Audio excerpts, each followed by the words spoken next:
سيئات أعمالنا من يهد الله فلا مضل له ومن يضلله فلا هادي له ونشهد أن لا إله إلا الله ونشهد أن محمدا عبده ورسوله فقد قال الله تعالى في كلامه المجيد وفي فرقانه الحميد أعوذ بالله من الشيطان الرجيم وببركة بسم الله الرحمن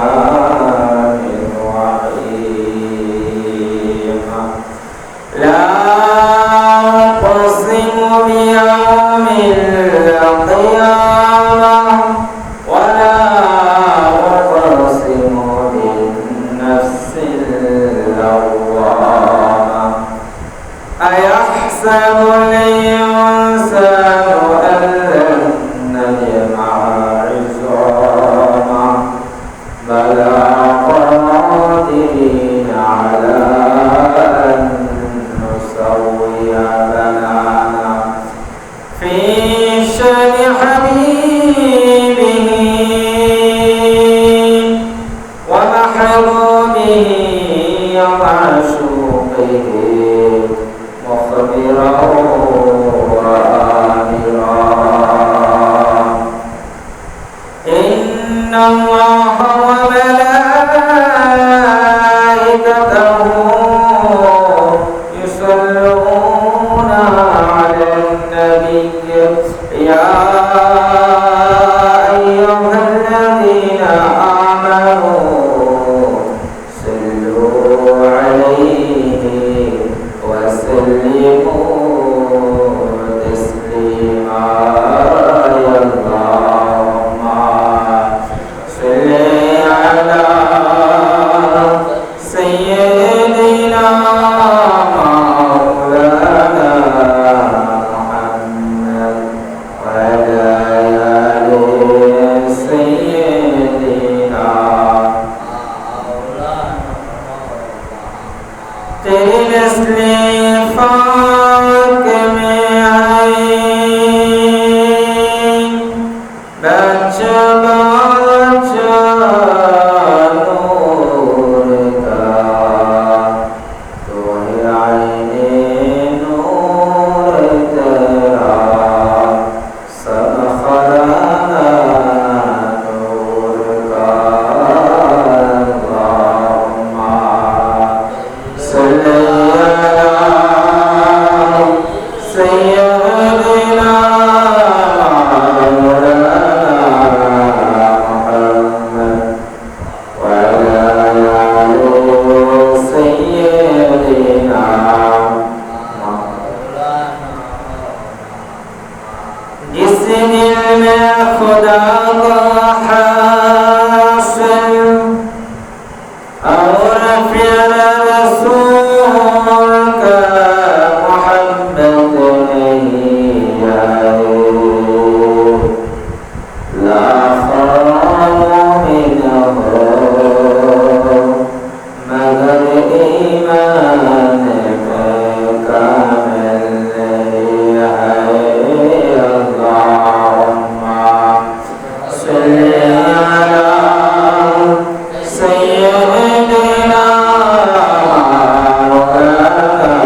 করি যে আল্লাহ রাব্বুল আলামিন আমাদেরকে সুন্দরভাবে সুষ্ঠুভাবে আল্লাহ রাব্বুল আলামিনের ঘরে এসে আল্লাহ তাআলার ইবাদত করার মতো সুযোগ করে দিয়েছে বলে আলহামদুলিল্লাহ। আমরা সকলে জানি এই ঈদের ভিতরে অনেক মানুষ বাস, ট্রেন এবং নৌপথে অনেক দুর্ঘটনার শিকার হয়ে অনেকে পৃথিবী থেকে বিদায় নিয়েছে এবং অনেকে অসুস্থতা অবস্থা বরণ করে হসপিটালের বেডে শুয়ে আছে। আল্লাহ তাআলা আমাদেরকে এর থেকে হেফাজত করেছে, আবার বলে আলহামদুলিল্লাহ। সাথে সাথে আমরা কোটি দুরূদ ও সালাম জ্ঞাপন করি ওই রাসূল আকরাম নূরে মুজাসসাম সাইয়্যিদুল আম্বিয়া, যিনাকে আল্লাহ রাব্বুল আলামিন সর্বশ্রেষ্ঠ করে পৃথিবীতে প্রেরণ করেছেন। ওই রাসূলের উপর একবার সকলে উচ্চ কণ্ঠে বলি সাল্লাল্লাহু আলাইহি ওয়াসাল্লাম। আজকে আমাদের যে খুতবা ছিল সেই খুতবাতে কিয়ামত সম্পর্কে আলোচনা এসেছে। কিয়ামত কখন হবে, কিভাবে হবে, তার ভয়াবহতা কি এবং কিয়ামতের পরিপূর্ণ রিজাল্ট সম্পর্কে আজকের খুতবাতে আলোচনা এসেছে। আর আল্লাহ রাব্বুল আলামিন পবিত্র কালামুল্লাহ 114টি সূরা রেখেছে, তার ভিতরে একটি সূরার নাম দিয়েছে কিয়ামত। সুবহানাল্লাহ।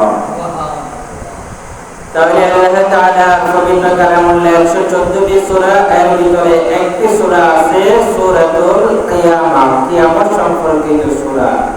এই সূরাটা আল্লাহ রাব্বুল আলামিন 29 নম্বর পারা এই সূরাটা অবতীর্ণ করা হয়েছে। 29 নম্বর পারাতে এই সূরাটাকে সিলেক্ট করা হয়েছে। এই সূরাতুল কিয়ামত যে সূরার আয়াত হচ্ছে 40টি আয়াত এই সূরা কিয়ামত, এবং এই সূরা কিয়ামত রুকু হচ্ছে 2 এবং সূরাতুল কিয়ামত মক্কা অবতীর্ণ হয়েছে। সুবহানাল্লাহ। আমরা আজকে এই সূরাতুল কিয়ামতের যে আলোচনা এসেছে সূরা থেকে জানবো যে আল্লাহ তাআলা কি কি বলেছেন। আল্লাহ তাআলা সর্বপ্রথম বলেছেন যে সূরাতুল কিয়ামত লা উকসিমু বিয়াউমিল কিয়ামাহ। আল্লাহ রাব্বুল আলামিন কসম খেয়ে বলেন উকসিমু, কসমে ইয়াকসিমু, শপথ করলেন যিনি, আল্লাহ তাআলা শপথ করে বললেন যে বিয়াউমিল কিয়ামাহ, কিয়ামত এমন একটি দিন হবে, সেই দিনের কসম খেয়ে বান্দা আমি তোমাদেরকে বলতেছি, বলি সুবহানাল্লাহ। তাহলে কিয়ামতের সূরা শুরুতে আল্লাহ তাআলা নিজেই কসম খেয়েছেন লা উকসিমু বিয়াউমিল কিয়ামাহ। আমরা যখন দেখা যায় যে একে অপরের সাথে কমিউনিকেশন করি, কথাবার্তা করি, ডিসকাশন করি, কথোপকথন করি, তখন যখন অন্য আমার কথাটা বিশ্বাস করে না তখন আমরা কসম খেয়ে বলি। আর আল্লাহ তাআলা এই কিয়ামত সম্পর্কে মানুষ যেন বিশ্বাস করে, মানুষ যেন তাকে সন্দেহ পোষণ না করে, সেই জন্য আল্লাহ তাআলা সূরা কিয়ামত প্রথমেই কসম খেয়ে বলছেন যে এমন একটি দিন আসবে যে দিনটি হবে রোজ কিয়ামতের দিন। বলে সুবহানাল্লাহ। এরপরে আল্লাহ তাআলা বলেন ওয়ালা উকসিমু বিন-নাফসিল লাওয়ামা, আরো কসম করেছি সেই নফসের উপর যে কোটি বিশ্বদের জন্য নিজেকে ধিক্কার দেয়।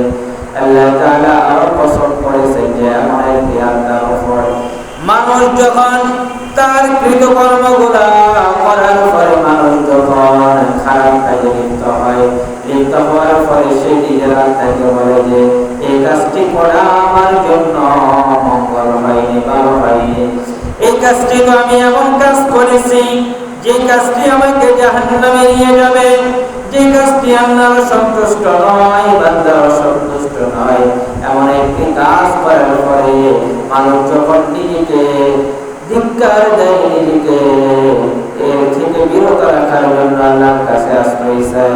আল্লাহ বলেন এই সকল নফসের কসম আল্লাহ তাআলা করেছেন, বলি সুবহানাল্লাহ। এরপরে আল্লাহ বলেন আয়াহসাবুল ইনসানু আল্লা নাজমা'a ইযামা, মানুষ কি করে নিয়েছে সে মরে গেলে আমি তার অস্থি মজ্জাগুলো আর কখনো একত্রিত করতে পারবো না। আল্লাহ বলেন যে মানুষ যখন কুল্লু নাফসিন যায়িকাতুল মাউত, প্রতিটি আত্মাকে মৃত্যুর স্বাদ গ্রহণ করতে হবে। আর এই মৃত্যুর স্বাদ গ্রহণ করার পর মানুষ যখন কবরে চলে যায়, কবরের ভিতরে দেখা যায় যে কিছু বছর যাওয়ার পরে 40-50 বছর যাওয়ার পরে এই কবরের ভিতরে আর কোনো হাড় মাংস কোনো কিছুই পাওয়া যায় না। এবং মানুষ কি এই দেখে কি ধরে নিয়েছে যে আমি তার হাড়গুলো, তার মাংসগুলো, তার চক্ষুগুলো, তার প্রতিটি অঙ্গ প্রত্যঙ্গগুলোকে একত্রিত করতে পারবো না। মানুষ কি তা মনে করে? আমার আল্লাহ বলতেছেন না, আমি তো তার সমস্ত পূর্ণ দেহটা একত্রিত করবো। শুধু তাই নয়, আমার আল্লাহ বলেন বালা কাদিরিনা আলা নুসাউয়া বানানা, নিশ্চয় আমি তা করব। আমি তো বরং তার আঙ্গুলের ক্রিয়াগুলো পূর্ণ বিন্যস্ত করে দিতে পারবো, বলি সুবহানাল্লাহ। তাইলে আমার আল্লাহ তাআলা বলতেছেন পূর্ণ শরীর একত্রিত করা এটা তো আমার জন্য কোন ফায়াকুন। শুধু তাই নয়, মানুষের যে আঙ্গুলের গিরাগুলো ছিল, আমাদের যে দাগগুলো ছিল, এই দাগগুলো একত্রিত করার এবং এগুলোকে আবার সুবিন্যস্ত করার ক্ষমতা আমি আল্লাহ তাআলার রয়েছে, বলি সুবহানাল্লাহ। তাহলে আমরা মরে গেলে আমাদের যাওয়া মাটি খেয়ে ফেলবে, পোকামাকড় শেষ করে ফেলবে, তারপর আর এটা হবে না। না, আল্লাহ বলতেছে আবার এটাকে আমি সুবিন্যস্ত করব, সুন্দর আকৃতিতে তুমি আমাদেরকে দান করবো, বলে সুবহানাল্লাহ। এরপরে আমার আল্লাহ তাআলা ইরশাদ করেন বাল ইউরিদুল ইনসানু লিয়াফজুরা আমামা, এই সত্য মানুষ তার সম্মুখে লিপ্ত হতে চায়। আমি যে মানুষ তার মৃত্যুর পর সে নদীতে ভেসে গেছে, সে এমন জায়গা জাপ দিয়েছে আগুনে তার সম্পূর্ণ শরীর থেকে বিনষ্ট করে ফেলেছে। ও বান্দা, এতগুলা সম্মুখীন হওয়ার পর, বিপদ হওয়ার পর, এতগুলা কাজ করার পর তোমরা যারা দেখতেছ, তারপর অন্য যারা আছো তোমরা ক্ষমা চাইলে তারপর কেন লিপ্ত হয়, বলি নাউজুবিল্লাহ। তাইলে আল্লাহ তাআলা যে আমাদেরকে নদী পথে অ্যাক্সিডেন্ট করে সাগরের নিচে নিয়ে মৃত্যু দেননি, আমাদেরকে যে সড়ক পথে বাসে অ্যাক্সিডেন্ট করে চূর্ণ বিচ্ছিন্ন দেহ করেননি, এরপরে আমাদেরকে রেল পথে অ্যাক্সিডেন্ট করেননি, আমাদের সুন্দরভাবে জীবনযাপন করার সুযোগ দিয়েছে। তারপর আমরা কেন আল্লাহ নিয়ামতের শুকর আদায় করি না?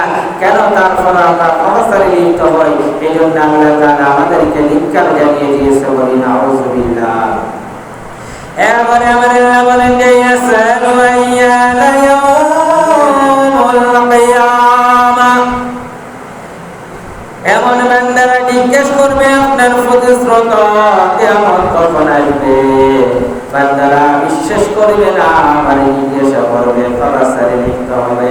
এরপরে জিজ্ঞাসা করবে বান্দারা ইয়াসআলু, তারা জিজ্ঞাসা করবে, তারা প্রশ্ন করবে, কোশ্চেন করবে আইয়ানা ইয়াউমুল কিয়ামা, কিয়ামতটা কখন হবে, কিয়ামতটা কখন হবে। আল্লাহ তাআলা নিজে আল্লাহ রাসূলের মাধ্যমে জানিয়ে দিয়েছেন যে ফাইদা বারিকাল বাসার, হে রাসূল আপনি বলে দিন আমার বান্দাদেরকে জানিয়ে দেন যে সবার দৃষ্টি দ্বারা যুক্ত হয়ে যাবে, মানুষটার চর্মচক্ষু দিয়ে কোনো কিছুই দেখতে পাবে না, এমন একটি বিকট শব্দ হবে, এমন একটি সময় কিয়ামত আসবে, বলে সুবহানাল্লাহ।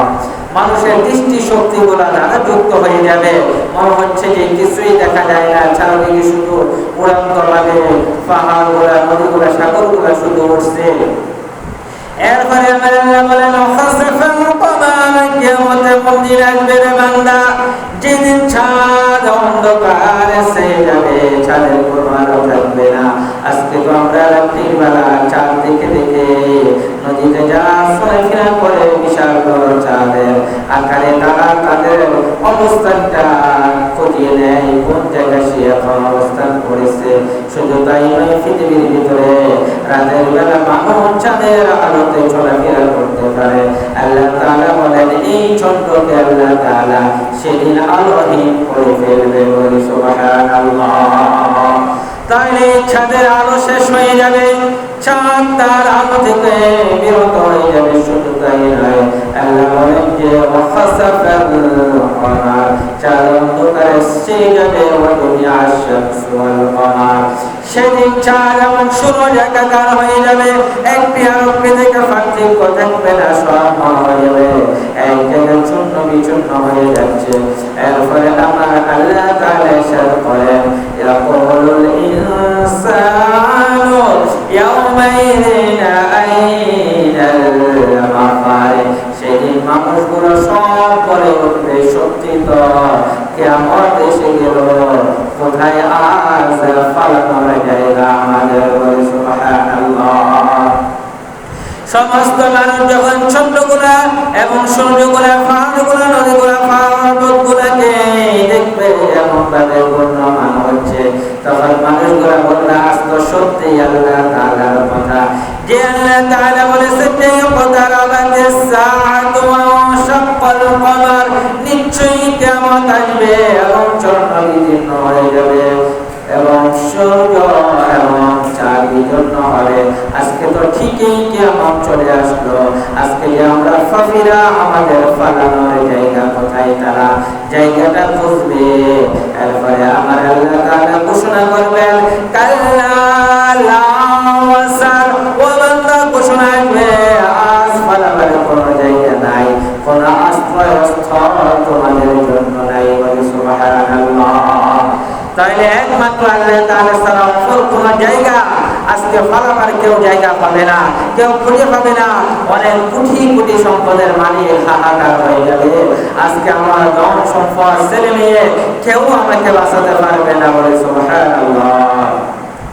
এই জন্য আমার আল্লাহ তাআলা সূরাতুশ শুআরা ইরশাদ করেন 19 নম্বর, ফারা ইয়াউমা লা ইয়ানফাউ মালু ওয়ালা বানুন, ওয়া বান্দা ইয়াউমা, এমন একদিন দিন আসবে, লা ইয়ানফাউ, যেদিন উপকার আসবে না, মালু, তুমি যে মালগুলা উপার্জন করো হারাম হালালকে না বাঁচিয়ে, কোটি টাকার সম্পত্তি তুমি উপার্জন করেছ, এরকম মাল তোমার উপকারে আসবে না। শুধু তাই নয়, মাল যদি হালাল উপায় না হয়, সৎ উপার্জন না হয়, তাহলে এই মাল তোমার কোনো উপকারে আসবে না। শুধু মাল নয়, বলে বানুন, যে সন্তানকে তুমি কোটা কোলে ফিটে করে মানুষ করেছ, যে সন্তানের জন্য, যে সন্তানের খাবারের জন্য তোমার চোখে ঘুম আসেনি, যে সন্তানকে তুমি ভালো জায়গা দেওয়ার জন্য, তোর ভালো একটি বাসস্থান করার জন্য, সম্পদশালী করার জন্য তুমি দিন রাত পরিশ্রম করেছ, এমন সন্তান তোমার সেই দিন উপকারে আসবে না। বলি নাউযুবিল্লাহ। তাহলে সন্তানকে মানুষের মতো মানুষ করতে হবে, সন্তানকে বাসস্থান দিতে হবে যেভাবে, তেমনি ভাবে সন্তানকে সৎ বানাতে হবে, নেককার বানাতে হবে। এই জন্য আমার আল্লাহ তাআলা আমাদেরকে বলে দিয়েছেন যে রব্বানা হাবলানা, ও আমার বান্দারা তুমি আমার কাছে চাও, হাবলানা মিন আসওয়াজিনা, তোমার স্ত্রীদেরকে যেন আমি নেককার করে সৎ বানাই, ওয়া যুররিয়াতিনা, তোমার সন্তান যেন নেককার হয়, সৎ হয়, এই জন্য আমি আল্লাহর কাছে চাইবা। সে চাওয়ার জন্য সূরাতুল ফুরকান, যে সূরাটা 18 নম্বর পারা থেকে শুরু হয়ে 19 পারাতে শেষ হয়েছে, এই সূরাতে আমার আল্লাহ তাআলা শিক্ষা দিয়েছেন যে রব্বানা হাব লানা মিন আসওয়াজিনা ওয়া যুররিয়াতিনা কুররাতা আয়ুন, ওয়া বান্দা, এমন স্ত্রী, এমন সন্তান তুমি আল্লাহর কাছে চাইবে, যে সন্তানটা দেখলে তোমার চক্ষু শীতল হয়ে যাবে। বলে সুবহানাল্লাহ। তাহলে খারাপ সন্তান, খারাপ মাল, অবৈধ মাল, সেদিনকে আমাদের মাঠে কোনো উপকারে আসবে না। আসবে নেক সন্তান, নেককার স্ত্রী, ন্যায় সম্পত্তি সৎ উপায়ে যে সম্পদ আমরা উপার্জন করেছি, এই সম্পত্তি আমাদের কাজে আসবে। নচেত হারাম পন্থায় কোন সম্পদ, হারাম পথে চলা কোন স্ত্রী এবং কোন সন্তান আমাদের সেদিন উপকারে আসবে না, বলি নাউযুবিল্লাহ। এরপরে আল্লাহ তাআলা বলেন ওয়াজআলনা লিল মুত্তাকিনা ইমামা, আর তোমরা চাইবে যে মুত্তাকিদের যেন ইমাম হতে পারে। আজকে আমাদের সন্তানগুলোকে আমরা দেখা যায় পৃথিবীর সমস্ত শিক্ষা দীক্ষা করি, কিন্তু কোরআন পড়তে পারে না, এরকম হাজারো সন্তান রয়েছে, বলি নাউযুবিল্লাহ। দেখা যায় কোরআন পারে না এবং রাসূলের হাদিসগুলো দেখলে পারে না। দেখা যায় যে তার মাধ্যমে সে কোনদিন মানুষের ইমামতি করতে করার মতো যোগ্যতা সে রাখেনি, অথচ কাজ ছিল তাকে এইগুলা যোগ্যতা অর্জন করিয়ে দেওয়া। প্রতিটি গ্রামে প্রতিটি পাড়া মহল্লায় মসজিদ হয়েছে ঠিক, কিন্তু আমরা সন্তানগুলাকে কোরআনের তালিমের জন্য হুজুরের কাছে বসাই না। কোরআন তালিমের জন্য হুজুর যেভাবে নামাজ পড়াতে পারে, আমার সন্তান কেন পারে না? নামাজ পড়ানোর জন্য তো বেশি সূরা লাগে না। আল্লাহ তাআলা পবিত্র কালামুল্লাহ সূরাতুল মুজাম্মিল বলে দিয়েছেন যে সূরাতুল মুজাম্মিল যে সূরাটা 29 নম্বর পারা, আল্লাহ তাআলা আমার রাসূলকে ডাকলেন যে ইয়া আইয়ুহাল মুজাম্মিল কুমিল লাইলা ইল্লা কলিলা, হে রাসূল আপনি উঠুন কম্বল ছেড়ে দিয়ে এবং সামান্য তোমরা ঘুমান। এই সূরাতে আমার আল্লাহ ইরশাদ করেন ফাকরাউ মা তায়াসসারা মিনাল কুরআন, ওয়া বান্দা ফাকরাউ, তোমরা কোরআন তেলাওয়াত করো, মা তায়াসসারা মিনাল কুরআন, কোরআনের যেখানে সহজ মনে হয়, যেখানে পাঠ করা তোমার জন্য অতি সহজ, তুমি স্বাচ্ছন্দ্যে পাঠ করতে পারো, এমন জায়গা থেকে তুমি প্রতিদিন কোরআন তেলাওয়াত করো, তোমার নামাজ সম্পূর্ণ হয়ে যাবে, বলে সুবহানাল্লাহ। তাহলে নামাজ পড়ানোর জন্য, নামাজ পড়ার জন্য কোরআনের কঠিন সূরা লাগবে না। আপনি যেখান থেকে পারেন যে 2 আয়াত 4 আয়াত 5 আয়াত যদি বড় বিশিষ্ট এক আয়াত হয়, এক আয়াত দিয়ে নামাজ হয়ে যাবে। আর যদি ছোট হয় 3 আয়াত বিশিষ্ট কেউ যদি নামাজে পড়ে তার নামাজ হয়ে যাবে। এই জন্য আল্লাহ বলেন ফাকরাউ মা তায়াসসারা মিনাল কুরআন, সহজ যেখানে রাখলে সহজ হবে সেখান থেকে তুমি পড়ো। আজকে আমরা যদি 10টি সূরা, এই ছোট ছোট সূরা, এই সূরাটি যদি সহিহ করে আমাদের সন্তানদের ভিতরে ঢুকিয়ে দিতে পারি, তাহলে সেই নামাজের ইমামতি করার যোগ্যতা অর্জন করবে, বলে সুবহানাল্লাহ। আজকে এই 10টি সূরা আমরা সহিহ করে আমরা নিজেরাও পারি না, চেষ্টা করি না যে আমি কেন পারি না, আমার তো সময়ের পর সময় চলে যাচ্ছে। কে আমাদের মাকে আল্লাহ এখানে বসে কাল্লা লা ওয়াসার, ফালাবার কোন জায়গা আসতে নাই, একমাত্র আল্লাহ তাআলা পরে সব বলে নিলা রাব্বিকা ইয়াউমাইযিনিল মুস্তাকার, একমাত্র আশ্রয়স্থল ঠাই আছে একটাই, এবং তা শুধু আপনার কবরের কাছে, বলে সুবহানাল্লাহ। তাইলে পৃথিবীতে কোথায় জায়গার ফালাবার কোন স্থান আল্লাহ তাআলা এখানে শুধুমাত্র রেখেছেন ইলা রাব্বিকা, তার রবের দিকে যেতে পারবে সমস্ত বান্দারা। ইয়াউমাইযিনিল মুস্তাকার, সেটাই হবে তার আশ্রয়স্থল।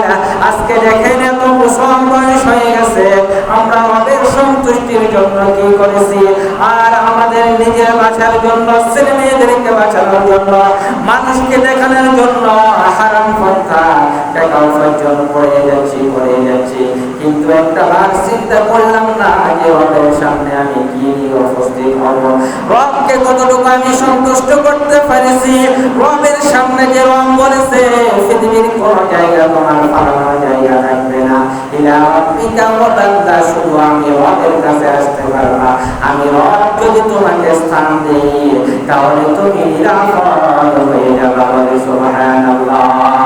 তাইলে রব ছাড়া যেখানে অন্য কোন জায়গা নাই, আশ্রয়স্থল নাই, যেখানে ঠাই দেওয়ার মতো কোন জায়গা নাই, আমার আল্লাহ তাআলা বলেন আল্লাহ ইন্নামা আমরুহু ইযা আরাদা শাইআন আইয়াকুলা লাহু কুন ফায়াকুন, আমার আল্লাহ বলেন নিশ্চয়ই আমরুহু, আমি যখন অর্ডার করি, আদেশ করি, উপদেশ দেই, ইযা আরাদা শাইআন, কোন কিছু করার জন্য, আইয়াকুলা লাহু কুন ফায়াকুন, আমি বলি হওয়ার সঙ্গে সঙ্গে হয়ে যায়। তাহলে প্রতিটি মানুষ যদি আল্লাহর উপর ভরসা করে চলে, পৃথিবীতে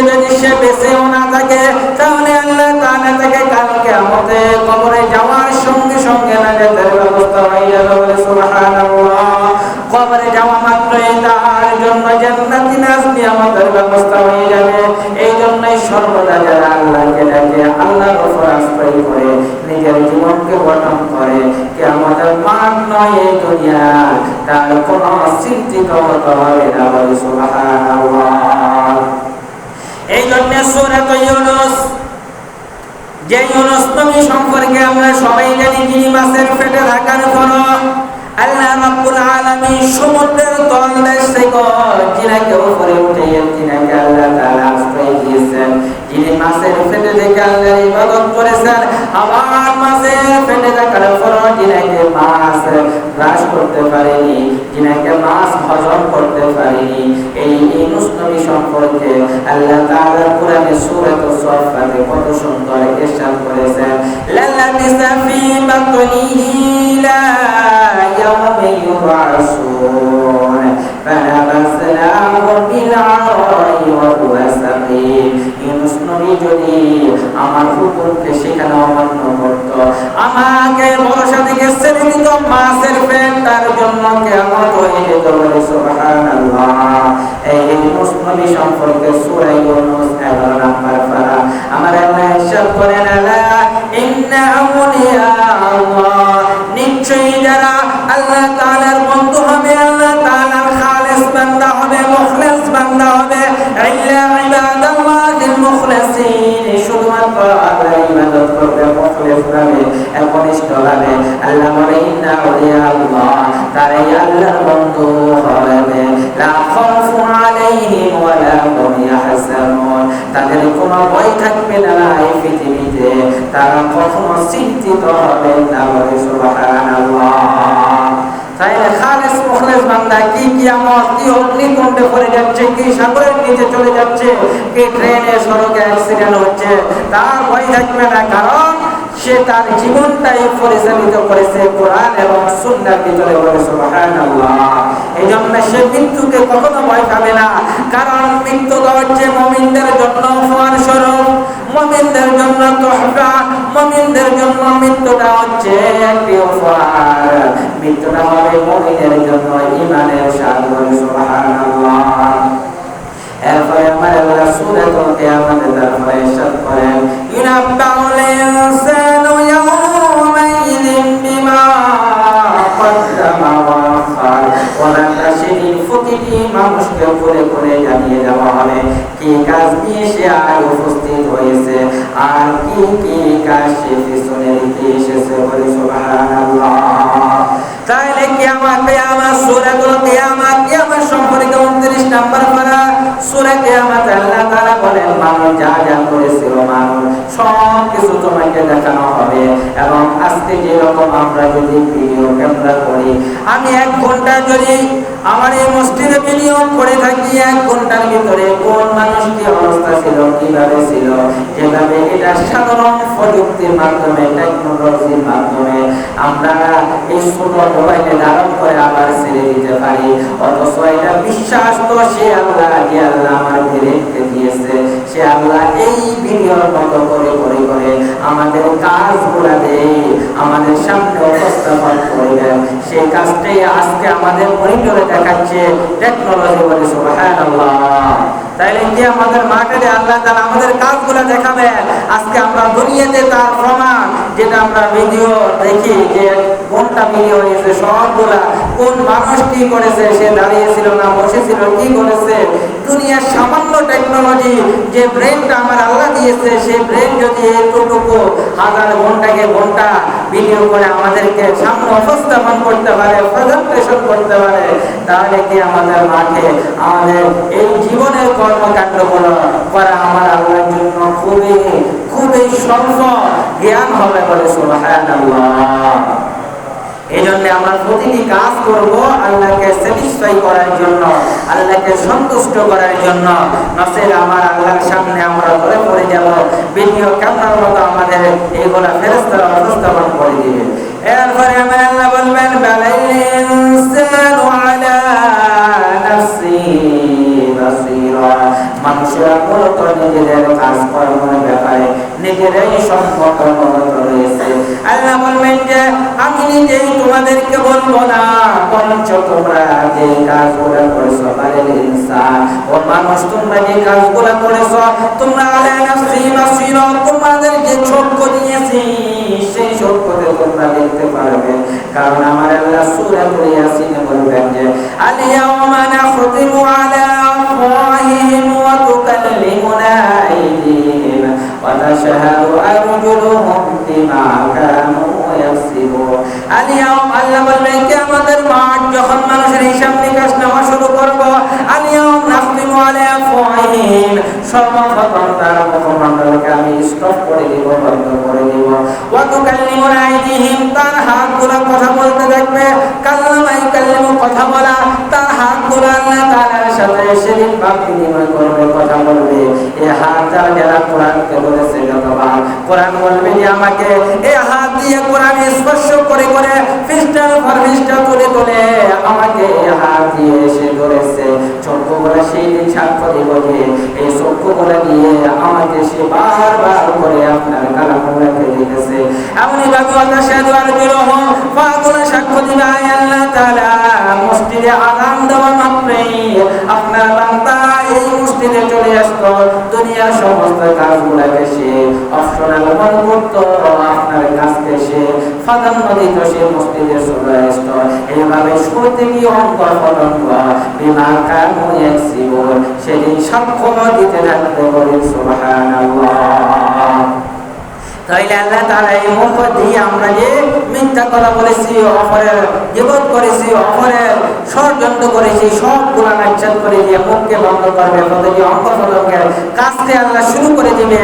সেই সূরার আয়াতটাও হচ্ছে সূরা ইয়াসিন। অথচ আমরা ইয়াসিন সূরা পড়ি, কিন্তু কোন আয়াতে কি লেখা আমরা তা দেখি না, তা অর্থগুলা বুঝি না। আমাদের প্রয়োজন ছিল প্রতিটি কোরআনকে বাংলা অনুবাদ, বাংলা তাফসীর কোরআন নিজের করে করে লিখে দেওয়া।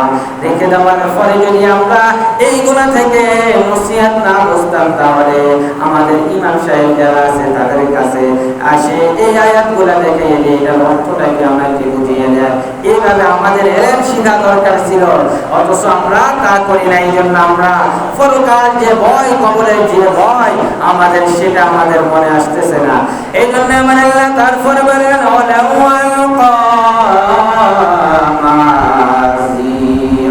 যদিও সে নিজে সবাইকে বিভিন্ন অজুহাত পেশ করতে চাইবে, সেই দিন মানুষ আল্লাহর সম্মুখে যেও অনেক অজুহাত দান করাবে আল্লাহ তাআলা। এই কারণে এই সময়ে এই সমস্যা ছিল, আমি ইবাদত করতে পারি না। অথচ আল্লাহ বলবেন যে সূরাতুজ জারিয়া, বান্দা তোমরা দেখছো কিনা? সূরাতুজ জারিয়া, যে জারিয়া সূরাটা আমি 26 নম্বর পারাতে নাযিল করে দিয়ে 27 নম্বর পারা পর্যন্ত এই সূরার আলোচনা এসেছে। সেই সূরা আল্লাহ তাআলা মানুষের সামনে বলবে যে মানুষ, তুমি কেন অজুহাত দিচ্ছ? তুমি কেন কমপ্লেইন এখন করছো? তোমার প্রবলেম কি, সমস্যা কি? তোমাকে তো আমি বলে দিয়েছি সূরাতুজ জারিয়া ওয়া মা খালাকতুল জিন্না ওয়াল ইনসা, আমি মানব এবং জিনকে সৃষ্টি করেছি ইল্লা লিয়াবুদুন, শুধুমাত্র আমার ইবাদতের জন্য। বলে সুবহানাল্লাহ। তাইলে মানুষদের ওজর পেশ করবে, সে ওজরের বিপক্ষে হয়ে আমার আল্লাহ তাআলা নিজে কোরআন থেকে বলে দিবে যে ও মানুষ, তুমি কেন গাফেল ছিলা? তুমি কেন গাফেল ছিলা? তোমাকে এবং জিনকে, মানুষকে এবং জিনকে সৃষ্টি করেছি যদি শুধু আমার ইবাদতের জন্য, তোমার ওজরগুলো পেশ করা হবে না। এছাড়াও আমার আল্লাহ তাআলা পবিত্র কালামুল্লাহ সূরাতুত তাহা, সূরাতুত তাহা যে সূরাটা এসেছে 16 নম্বর পারা, আল্লাহ তাআলা ইরশাদ করেন যে ওয়ামান আ'রাদা আন যিকরি ফাইন্না লাহু মাঈশাতান দানকা ওয়া নাহশুরুহু ইয়াওমাল কিয়ামাতি আ'মা। সুবহানাল্লাহ। আমার আল্লাহ তাআলা সূরাতুল তাহাতে ইরশাদ করবেন যে ওমান আ'রাদা, ওয়া বান্দা, সেই ব্যক্তি যে ব্যক্তি আমার স্মরণ থেকে বিমুখ হবে তার জন্য জীবন বাঁচার সামগ্রী সংকুচিত হয়ে যাবে। বলি নাউযুবিল্লাহ। তাইলে আল্লাহ তাআলার স্মরণ থেকে কোনো মানুষ যদি বিপদে চলে যায়, সর্বদা নিজের জীবনকে, নিজের পরিবারের জীবনকে সর্বদা প্রাধান্য দেয়, আল্লাহর স্মরণ থেকে সেই নিজেকে বিরত রাখে, আল্লাহ বলে এই মানুষটাকে আমি জীবন সংকীর্ণ করে দিব। যে কোনো সময় স্ট্রোক হয়ে যাবে, যে কোনো সময় সে মৃত্যুবরণ করবে, যে কোনো সময় কঠিন থেকে কঠিন তার রোগাক্রান্ত হয়ে যাবে। এরপরে আমার আল্লাহ বলেন সংকুচিত হয়ে যাবে সর্বোপরি, ওয়ানাহশুরুহু ইয়াওমাল কিয়ামাতি আমা। আর এই মানুষটাকে ওয়ানাহশুরুহু আমি হাসরের ময়দানে কিয়ামতের মাঠে ইয়াওমাল কিয়ামাতি আমা তাকে অন্ধ বানিয়ে কিয়ামতের মাঠে উত্তোলন করব, বলি নাউযুবিল্লাহ। তাইলে যারা আল্লাহর স্মরণ থেকে নিজেকে বিরত রেখেছে, আল্লাহ বলতেছে ওয়ানাহশুরু ইয়াওমাল কিয়ামা, যে কিয়ামতের সূরা আমি দিয়েছি 29 পারা, সেই কিয়ামতে এই সকল মানুষদেরকে আমি অন্ধত্ব করে অন্ধ বানিয়ে সমস্ত মানুষের সামনে হাজির করে দিব, বলি নাউযুবিল্লাহ। তাইলে এই অন্ধত্ব যদি না হতে চাই, আমরা যদি এই অন্ধ হতে না চাই, অন্ধ হিসেবে আল্লাহর সামনে উপস্থিত না হতে চাই, তাহলে কি স্মরণ করতে হবে আমার আল্লাহকে, বলে সুবহানাল্লাহ। এরপরে আমার আল্লাহর কাছে ওই সময় মানুষ আবার বলবে ক্বালা রাব্বি লিমা হাশারাতানি আ'মা ওয়া ক্বাদ কুনতু বাসীরা। মানুষ নিজেকে এভাবে দেখার পর বলবে, আবার মানুষ অভিযোগ করবে আল্লাহর কাছে, কমপ্লেইন করবে, হে আমার প্রভু তুমি আমাকে কেন আজ অন্ধ বানিয়ে উঠালে কিয়ামতের ময়দানে? পৃথিবীতে আমি চক্ষুষ মানছিলাম। মানুষ বলবে আল্লাহ আমাকে তো পৃথিবীতে দু চোখ দিয়েছ, যা আছে পৃথিবীতে দেখার মতো সব কিছু আমি দেখতাম। এই জায়গা থেকে দাঁড়িয়ে আমি কত মিটারকে মিটার, কত গজকে গজ আমি দূরত্ব দেখতে পেতাম, কিন্তু আজকে কেন আমি আবার অন্ধ হয়ে গেছি? কেন তুমি আমি অন্ধত্ব করে উঠেছ? আল্লাহ তাআলা আমার উত্তর দিয়েছেন যে ক্বালা কাযালিকা আতাকা আয়াতুনা ফানাসিতাহা। ও আমার বান্দারা, আল্লাহ তাআলা বলেন আসলে পৃথিবীতে তুমি এমনই অন্ধ ছিলে, আমার আয়াত তোমার কাছে এসেছিল কিন্তু তুমি তা বলেছিলে, বলি নাউযুবিল্লাহ। তাইলে আল্লাহ বলবে যে আমার যে আয়াতগুলো ছিল, যে কোরআন আমি পাঠিয়েছি, যে রাসূলকে পাঠিয়েছি, যে রাসূলকে আমি বলে দিয়েছি ওয়ামা ইয়াতিকু আনিল হাওয়া সূরাতুল মাকমাল তারকারাজির নামে যে সূরা, এই সূরাতে আমার আল্লাহ বলেছেন যে ওয়ামা ইয়াতিকু আনিল হাওয়া, আমার রাসূল যা কথা বলে এগুলো তার কোনো বানানো কথা নয়, বানোয়াট কথা নয়। ইন হুয়া ইল্লা ওয়াহিয়ুন ইউহা, আমার রাসূল যা বলে সবগুলো আমার ওহী। এই ওহীগুলোকে তোমরা দেখেছো, এই ওহীগুলোকে আমার গলগুলা থেকে উচ্চারণ হয়েছে, কিন্তু বান্দা তুমি এগুলা দেখো না, দেখার বান করে করে এই কথাগুলোকে, আয়াতগুলা থেকে তুমি নিজেকে বিরত রেখেছো, অস্বীকার করেছো। ওয়া কাযালিকা ইয়াওমা তুনসা, আর এই কারণে আমি তোমাকে বলে গেছি, বলি নাউযুবিল্লাহ। তাইলে আল্লাহর কালামুল্লাহর আয়াতগুলা, রাসূলের হাদিসগুলা মানুষ যেভাবে বলে যাচ্ছে, এই জন্য আমার আল্লাহ বলতেছে এর প্রতিফলে আমিও তোমাকে বলে গেছি, এই জন্য তোমাকে অন্ধ বানিয়ে দিয়েছি। আজকে তুমি আমাকে দেখার কোনো সুযোগ নেই, লেখ বান্দাদেরও দেখার সুযোগ নেই। এরপরে আমার আল্লাহ বলেন ওয়া কাযালিকা নাজজি মান আসরাফা ওয়া লাম ইউমিন বিআয়াতি রাব্বি ওয়াল আযাবুল আখিরাতি আশাদ্দু ওয়া আবকা। মূলত আমি এইভাবে তাদের প্রতিফল দেই যারা আমার আয়াত নিয়ে বাড়াবাড়ি করে, আমার আয়াতগুলোকে সে পড়ে না, সে আয়াতগুলো নিয়ে তুচ্ছ-তাচ্ছিল্য করে, সে তার আয়াতের উপর কোনো ঈমান আনে না। সত্যিকার অর্থে পরকালের শাস্তি হচ্ছে বেশি কঠিন এবং অধিক স্থায়ী হবে বান্দাদের জন্য, বলি নাউযুবিল্লাহ। তাহলে আল্লাহর কালামুল্লাহকে যারা এখন আমরা শিখতে পারিনি, যারা পড়িনি, তাহলে আমাদের অবস্থাটা কি হবে? আমরা যদি একবার চিন্তা করি, আমরা সব কথা বলে আমরা হুজুরদের সাথে শেয়ার করি, কিন্তু আমি একটি আয়াত, যে আমার একটা সূরা, ছোট ছোট সূরা যেগুলো 5 আয়াত বিশিষ্ট, আমি যদি চিন্তা করি আজকে এক আয়াত হুজুরের কাছ থেকে আমি শিখলাম, পরের দিন আবার এক আয়াত মুখস্থ হওয়ার পর আরেকটা আয়াত শিখলাম, শিখলাম, আমার এইভাবে এক একটি সূরা সহিহ হবে এবং শিখা হবে। এই চিন্তা আমরা করি না। আমরা হুজুর পেলেই নিজেদের গল্প গুজব এবং দুনিয়াবি সমস্ত কথাগুলো বলি, কিন্তু যে পরকাল আমার কিভাবে নাজাতের ব্যবস্থা হবে সেই চিন্তা আমরা কখনো করি না। এই জন্য আমার আল্লাহ তাআলা বারবার আমাদেরকে তাগিদ দিচ্ছেন যে বান্দা, তুমি পরকালের চিন্তা করো, কিয়ামতের চিন্তা করো, হাসরের চিন্তা করো, ফুলসিরাতের চিন্তা করো, মিজানের চিন্তা করো।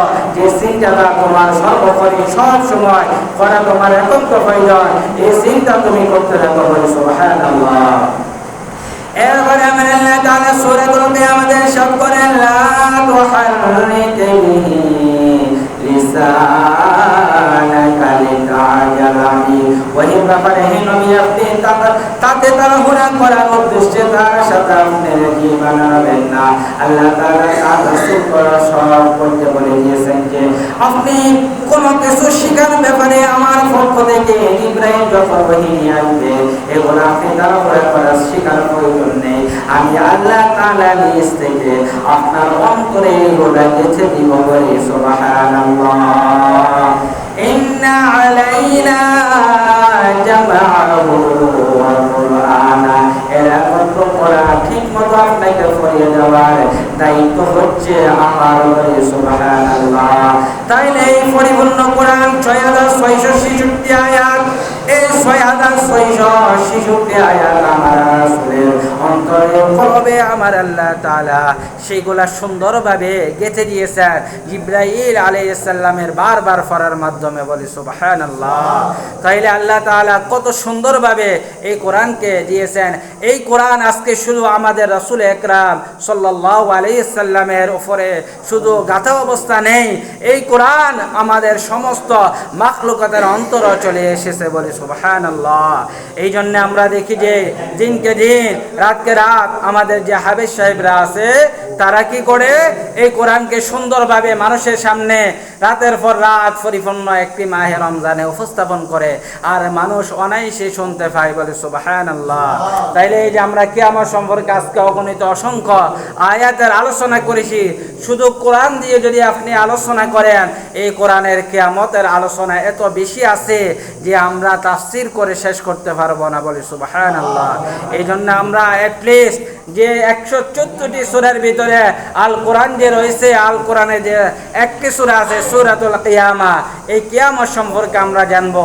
আল্লাহ তাআলা যেন এই কিয়ামত সম্পর্কে আমাদেরকে জেনে বুঝে এবং আমল করার তৌফিক এনায়েত করে দে। বলি আমিন। এবং আমাদের এই কোরআনের হাদিসের আলোকে আমাদের সমাজে আমাদের ছেলে মেয়েদেরকে, আমাদের এলাকাবাসীদেরকে যেন জীবন যাপন করার তৌফিক এনায়েত করে দে। বলি আমিন। আখির দাওয়ানা আনিল হামদুলিল্লাহি রাব্বিল আলামিন। আমরা যারা পড়ে আসছি আমরা যেন কবলাল জমা চার